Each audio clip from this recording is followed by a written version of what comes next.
हाय, good morning. तर आज सकाळी घेतली होती मी मिसळ बनवायला, कारण खूप दिवसांपासून इच्छा झाली होती खायची. तर ही रेसिपी तुम्हाला बघायची असेल, तर मी माझ्या YouTube चॅनलला अपलोड केले, तर जाऊन नक्की बघा आणि माझ्या चॅनलला पण सबस्क्राईब करा. मग मी ही मिसळ खाऊन बघितली, तर खूपच जास्त टेस्टी बनली होती आणि मग मीरूला पाठवलं मी गावात, कारण मला थोडेसे प्लांट्स लावायचे होते फ्लॉवर्सवाले. मग मी नर्सरीमध्ये गेली आणि हे प्लांट्स घेतले.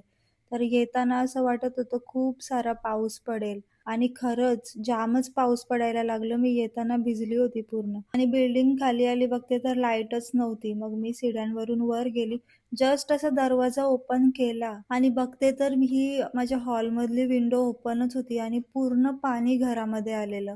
म्हणजे माझा टीव्ही वगैरे पूर्ण भिजला होता पावसामध्ये आणि पूर्ण हॉल आणि तिकडं किचन वगैरे पूर्ण पाण्यात भरलं होतं. मी पटकन चेंज करून घेतलं आणि केली पाणी काढायला सुरुवात.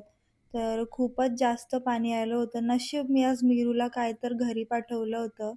तो असता तर इकडे-तिकडे नुसता नाचत बसला असता. मग डॅडूनी आणली होती बिर्याणी, तर मस्त बिर्याणी खाऊन घेतली आणि मग मी गेली मला थोडी सॉईल आणायची होती ती आणायला. तर मी सॉईल घेऊन आली, तर माझी स्कूटी खूपच जास्त घाण झाली होती. मग मी पहिले तर ती धुवून घेतली आणि सकाळपासून लाईट गेली होती, तर ती अजिबात आली नव्हती. तर मी वॉचमॅनला बोलली, "मला लिफ्ट चालू करून दे, मला हे प्लांट्स वरती न्यायचे आहेत." तर त्याने जनरेटर लावून दिली मला चालू करून. मग मी ही वर आणली आणि सगळं परत जे मला फ्लॉवर्स लावायचे होते ते सगळे लावून घेतले आणि खूप जास्त टाईम गेला माझा त्यामध्ये. मग मस्त गरमागरम कॉफी पिऊन घेतली आणि तेवढ्यात मीरू पण आला होता घरी आणि मग मला मम्मींनी पाठवून दिली होती भाकरी आणि मच्छी.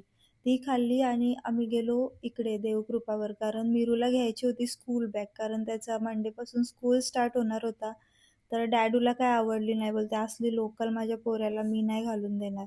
मग आम्ही आलो तसेच घरी, तर मीरू गेला होता स्वामिनीसोबत खेळायला. तर आजचा ब्लॉग इथेच एंड करते. भेटूया उद्याच्या ब्लॉगमध्ये. बाय.